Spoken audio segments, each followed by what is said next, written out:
cookie की agenda करी हुई सेपरेट एडमिनिस्ट्रेशन पीगदबनी हाय मोइदी या मतिक चाय करी नो है कांदा मोइदी मयुम लेते मरम लेते लमदी अखोई मैतै गिनी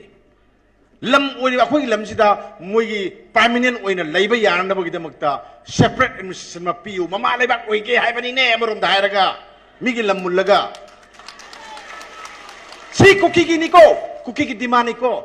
डिमांड से इंडिया गवर्नमेंट होजबोक तादेदना तानबनी नोंमै कापिसे ngahalaga ka tawne ko sungle hele poi akoi na lan lep sen laudu si ima sing yaning bram ting biu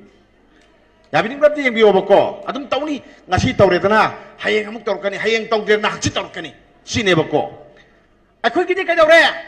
manipur ki ngam khai kan biu sine ko mayang da hairu do si manipur kan biu akoi kan biu si khatene bo asam rifle dan ni ne ko no so yam na le daga kaidoge akoi bom da kan biu kaidoge kan ngam da ga chakro akoi tok tok jahorgi sine mayam hairi sinatra asam rifle de mayam khangim natro asam rifle si kanano do ko kesu kan ai hain de ko miui kharana di mamak ni bo hai sum mamak nu pa ne na sum hai nei ko ai na hai badi nate mamak nu pa ne na hai nei aduna sige port se lei ima aduna hoje ka dore khunda minari se makai ahum ni amana kukini amana nagani amana maitai ni migi di agenda lai akhoi maitai gi agenda di karai no maitai gi agenda kai lai maitai gi agenda amta lai tabani hek hairoga manipur ngam khai ngau manipur phik kalu jun 18 mi ke asi yengob ko adagi chak tang be lon thoe long lip manipur panglaw da lawni adu khoi agenda kai lege khoi agenda laite hoje khoi agenda pi de yadi agenda tham de yadi kari agenda bi jum pham oraga akhoi leidui no ba natraga dine ngahak berga ne adum imai bel singje ngasi di kaithel kai rege sumai tok duna adum pot ama tawrege irang ama leirege adum hai ne bako ngahak berga swada phuri ye akhoi kaido sige namuk tawre ne bako wakat mi pham sina adum phamaga lai dana adum pham gini meeting se sing bo se adum taw gini ado aigi isa isu mayam da sum meeting ji tawhon gidro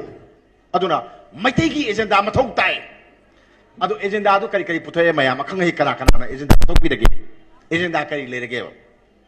agenda adu suduni ko adu oiba yabra yeng biro mayam nei na biro ai na haje do se ko ahan bada ima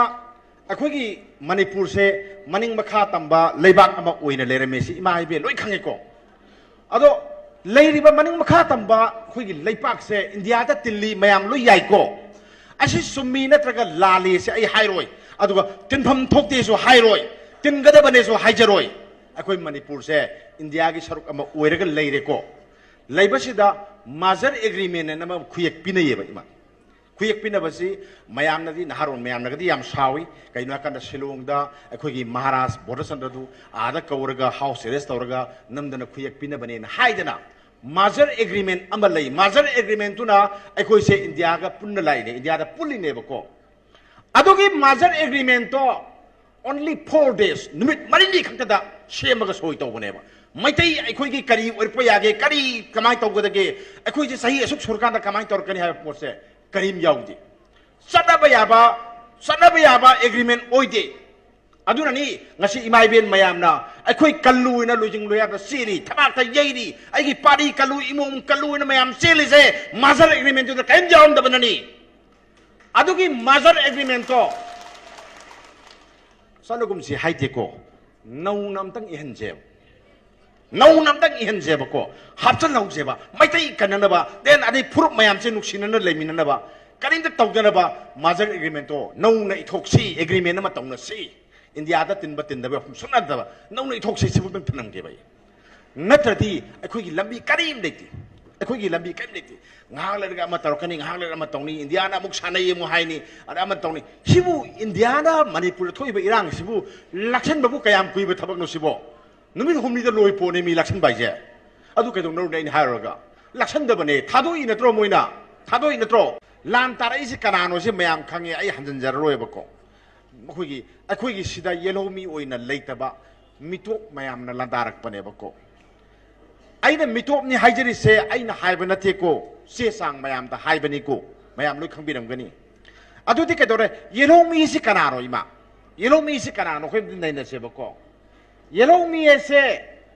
uji hai se ba khoi se da su kadogi khoi kawi mother association gi yauri ko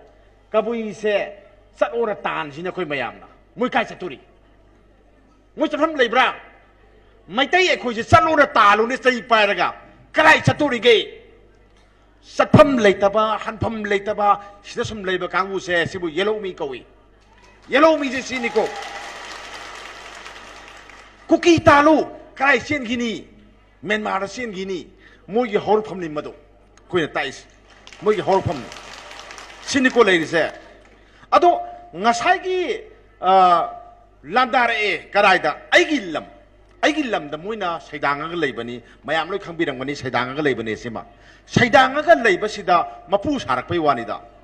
อะดูดีไอ้คุยยากันระสิปวดมันเลยก็อีไม่เบียนสิ่งใหญ่ก็อีไม่เบียนสิ่งใหญ่บีรออะดูน่ะเขาสิไอ้คุยสิลานเล็บสิระให้ปวดมาไอ้วางมวยทำจักเกปากคุมไอ้ตั้มนกคุมจักเกก็ปากคุมจะตั้มนกคุมจักเกไอ้จะคุมจะน้ำเกบปากคุมเจยังเซ่งั้นฮักเลยระกะมณีปูร์กิงงำไข่กันกระดับนี้ไอ้คุยญี่ปุ่นสิดังงำไข่กันกระดับเลยไปอีหกสิบุแกยามคุยนะหกจุยน้องไม่ใจนะอีมาอีเบลได้บิวอาวังไม่ไกลดาวเร่มณีปูร์กิงงำไข่กันลูเดลิเดสอะไรกันดีกันตัวเรกมามังไม่ไกลดามาข้าไม่ไกลดาวเร่มณีปูร์กิงปุ่นบริษัทมึงเงาอินเฮกซัดกระไรดาเดลิดาอีมาอีเบลไม่ยามสิคุสัตลุยก็มณีปูร์กิงงำไข่กันลูนะไอ้คุยแกยามคุยเนี่ยสักขี้จิเกไอ้คุยแกยามคุยนะไอ้คุยเซ่เดลิดาให้จะดูโน่สิพูดอะไรบ้างก็อาดูดานี้ไอ้คุยลานสิกำไมตัวสิเกลานสิตัวสิระลานตัวไปดูที่ยามไล่ไปพูดนี่ก็กำไมไล่หนูฮักกันดาไอ้คุยแบบเซ่วาริบลอรสีงั้นสิตะกี้ลานตัวสิงูสุลากันเลยรู้รอไอ้คุยไก่มตัวรอยนุสิจานันนะหานักบ้านนั่นเลยมินาร์สีนะพัฒนาหายระบะอาดูลานตัวไปใหญ่อาดูก็หายรีบมีดูที่ไม่ยุ่งเด็ดจักกันนี่ไม่ยุ่งที่ไม่จักกันนี่ก็ขนาดเราท้องน้าพอมันตั้งหายอยู่ในเสียดาลานกับประตูลานทุกสิ่งหายออกก็อาดูงามวยกระดิ่งนวาระกันดา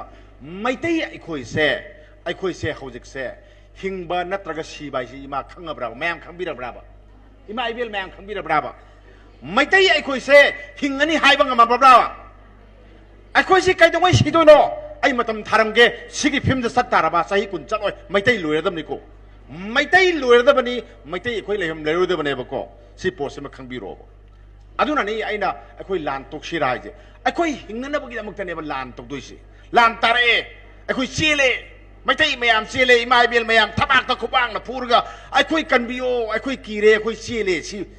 สิเนี่ยไม่เบียลไม่ยามมันเล่าเลยสิลาเลยสิอย่างกันเนี่ยตรงสิเนี่ยบอกฮาเลยสินี่ตัวเลยสินี่มีที่ปั่นมันบักขาตัวเลยเนี่ยบอกว่าสิปวดมันเลยอะดูนั่นไม่เบียลสิไอ้น่ะไม่ยามแต่หายตัวเสียไอ้คุยลานเสียอะตัวนั้นที่เลยอยากคนเดียวบอกว่าลานเซโนมาโตกันนี่กระมัดมันลานเล็บกันนี่ไอ้คุยกิไม่ได้อีมาไอเบลสิงมายามนักฟังเสร็จมาสีหลังก็มณีปุรกิงงำใครกันลุยนั่นนะเดลิเดเฮกเซียนบัดโตฮันดักกิมาตั้งสิตะกี้อามุกันน่ะเสียแล้วรวยให้บอกว่ามันลบวิโอมาทำตัวลานตกสิอะดูเราจะคุยลานตกบุตรลานถึงนะบุตรกันนี่กินเราคุยลานถึงนะดิเซ่ไอ้คุยกี่อีไรปักกันนั่นบันีไอ้กี่ลำดำกันนั่นบันีไอ้กี่คุณนายกันนั่นบันีไอ้กี่สดานอกดามยามกันนั่นบันีตะมุกตะนี่อะดูก็กันกี่นกเนี่ยशांतिให้สิกันชีเนี่ยก็แค่นั้นบักแค่นั้นเลยไอ้ก็ไอ้ลานเสียต้องโตรสิให้บันเตก็ลานที่ตุกันนี่ลานที่เล็บกันนี่น้องเล็บเตะปนเตก็กันมันมาทำแต่ลานเล็บสิเกให้ตาระก็ดีไอ้เงี้ยสายให้เจริญนี่ไม่ได้หิงกันนี่ให้การแต่ลานตุกเสียบก็ไอ้คุยอามุกันนั่นเนี่ยคุกกี้มายามนักกาปะหัดปะงมรอยฮาลารอยให้รับการโตอะไรก็ดีไอ้เราอุปยารานี่ก็อะไรก็ดีมวยน่ะ separate administration เจดิมันตัวรอยให้มาทำดูเดี๋ยวนี้อามุกันน่ะตัวรอยนักงานสุดตัวรอยคุกกี้น่ะสุดตัวรอยไอ้คุยปุ่นนุ่งสีจานันนั่นเลยมินนับยาเร่ลำเซ่ไอ้คุยมายามปุ่นมากินนี่ anyway อามาหายสุนัขก็ไม่ได้กันตัวรอยให้กันแต่คุยลานตุกสิให้ไปวันนี้ได้เขาจะตีลานตุกินนี่ลานตุกไปเซ่อีไม่บิลน่ะเดี๋ยวให้เนี่ยบุกนุ่งไอ้ไปรังกาปะตัวหักนั่นลานนั่นที่มีอีไม่เบียลสิลานถึงเลยสมมุติน้องมีกับยาวเลยเนี่ยยาวรู้ปะเขาจะกินลานเสียเอมิลี่มุ้ยนับมานาระบะนุ่มิตรเรนเดลานลอยโก้ไอ้หายรังกินุ่มิตรเรนเดลานลอยโก้กำไมลอยจูโน่หายบิโร่คอนเกรสที่หุ่นตัวครอมังงะหุ่นตัวครอตัวโอบโก้ BJP กีเลยริบะเอมิลี่เสียยามบันนี้มุ้ยชักวันนี้เส้นที่พุ่งงามุกชูบันเอบโก้อันนั้นมุ้ยเดาหายด้วยเสียมณีปูร์กีอิรังเสียอิงตะปะพิมดะปอร์เคราปอร์โออิรังไอ้คุยฮัลันกิดระฮัลันลอยดระนุ้ยนุ่มิตรนี่มาทำปีรีมาชิดังงามดระบะเอเมเลนุ้ยรีไซน์ตัว ko hairo a Delhi da wa ngang da ba Modi du da hairo pau pigro ko resign torani numit tare ni man da Manipur da ing ta ba pem prok pangam da ba mai tai sing haloi hai ba ki kanu prok halan da ba ngamna ba hoda da ga di nui resign toro hairo moina ada hairo suno ko ko resign torani miyam na yadre ai gi nui na sanari ba play se miyam loi khangi yade hai lo bam ta Modi select tabri yeng game ta Amit Shah amu halak tabri yenge Manipur ing tapi masol prok pangam ne aduna Emily Singh se yaraga di kadogi mai bil Singh khongchet masi lang bada mathun da mai subiyo hogolo noi tumbaina amda haibiu kadoge vote torom dai dadi sluire kaino ne mun to gi mayam do lo gi mayam do mayang gi seba ni mayang gi thogol to jage na thogol toribra mai manung gi thogol toribra ba force aduna si ba hum jilla kanda Emily Singh na BJP ki MLA sing na amuktang haibiro center da akhoi resign tawrage akhoi gi Manipur da tangdul ta phem je hanjan na bahona dragadi na haibiro annatana akhoi gi chief minister Biren Juki Modi Juki BJP Juki tawraga miyam gi thogol tawrin na pahai da haiba lan yawrin pahai da haiba du di batang sa da lusin